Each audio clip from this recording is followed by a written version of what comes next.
So this is an interesting one. I've been thinking a little bit about this, and so this is coming to us. So Erlich Rippert from World Socialist website. So if you don't know World Socialist website, you can submit articles in, and they may run them. So he's saying German government prepares for internet censorship and deployment of the armed forces. You can see here it's that he says. Despite warnings from China, no preparations have been made to protect the population. The government cares only about the interests of big business and is making unlimited financial resources available to corporations and banks. Although the danger of the virus is known, the public life has been drastically restricted. Many workers are being forced to continue their work without adequate protection.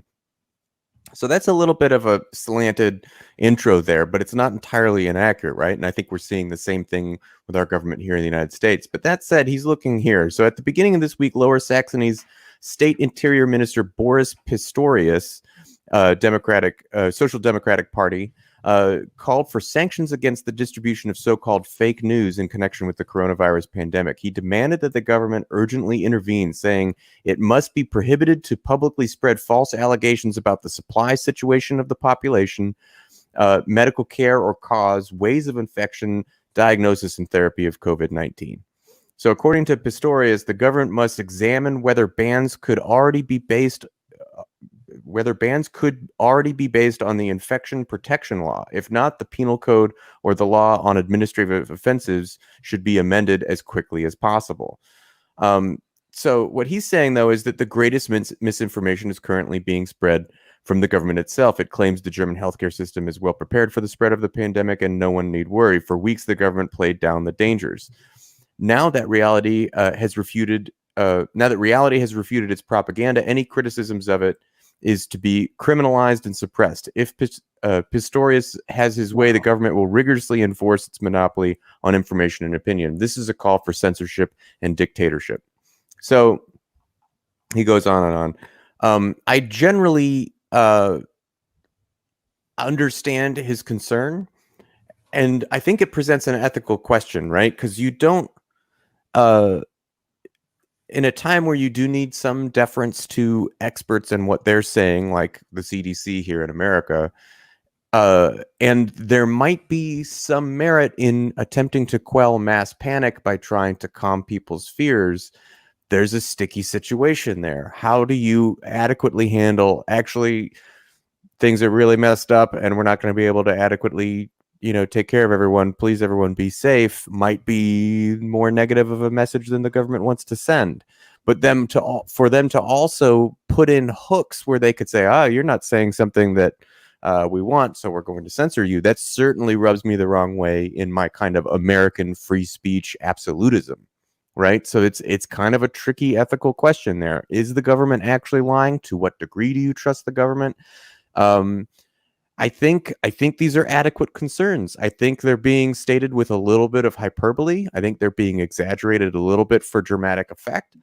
But I do think they're adequate concerns that government censorship of any type of speech, just because you want to protect authoritative sources, allows for authoritative sources to be misused, even if it's a white lie, right? To maintain order and trying to get people to be calm. I think you can calmly express to people that things are going to be bad and what to do. Like, this is one of my general things about when arguments are made of like, yeah, but people are stupid, and you need to have a certain amount of propaganda to make sure to blah, blah, blah, blah, blah. It's like, no, people aren't stupid. Individuals are very smart. Trust your audience.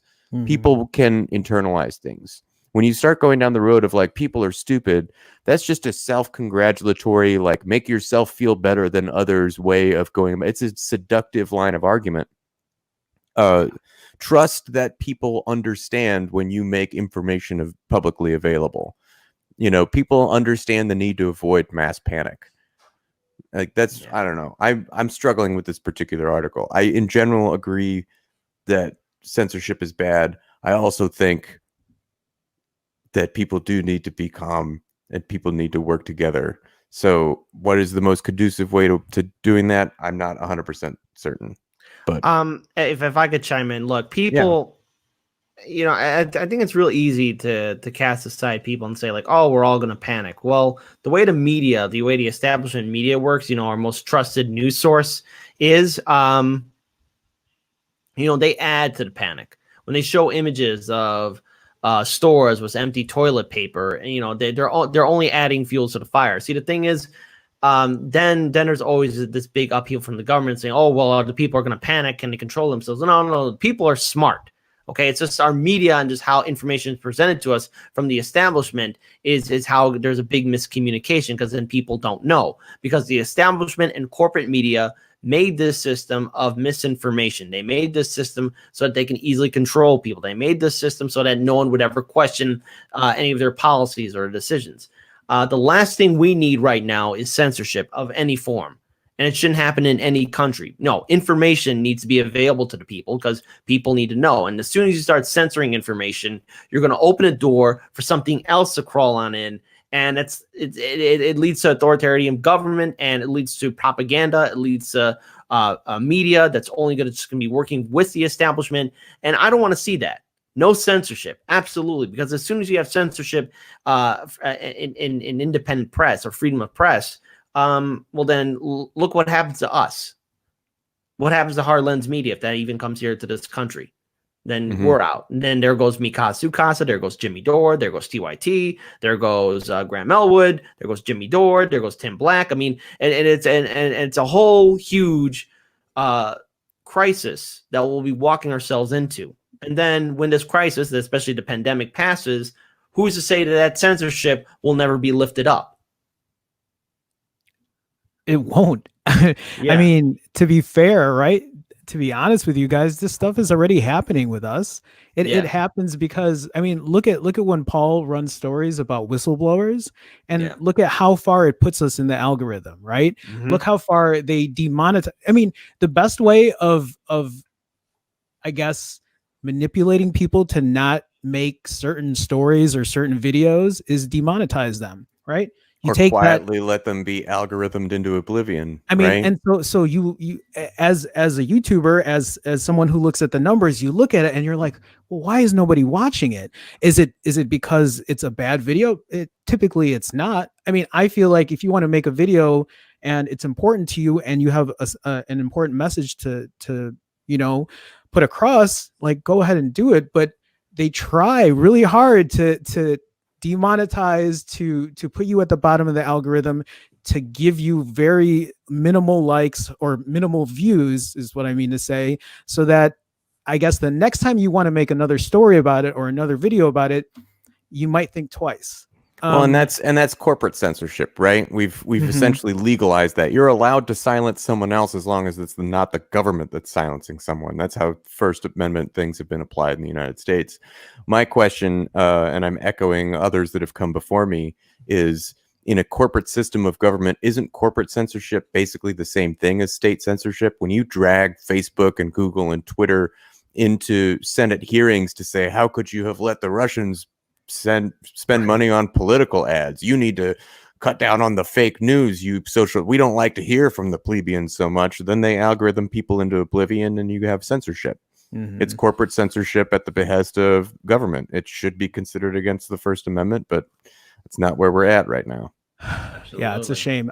Transparency, really. That's all I would love to have. And I feel like we have to fight for transparency, which is such a weird thing, that a right that we should have that we don't. I don't know. And here's one final note for this story. Always beware of those who say, we will control the information that you will see and hear. We will make sure that everything works right. We'll make sure that everything's safe. Don't question.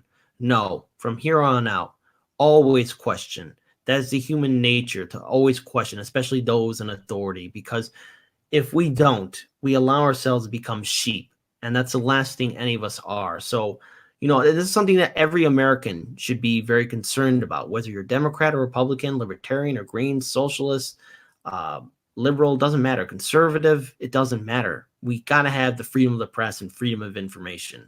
And right now, this happening in Germany is very concerning, because Germany is a democracy, just like us. But if it's going to happen there, well, then it could happen in any other country in the European Union. And then if it comes here in the States, well, good night and good luck. Thanks, Edward R. Murrow. Yeah.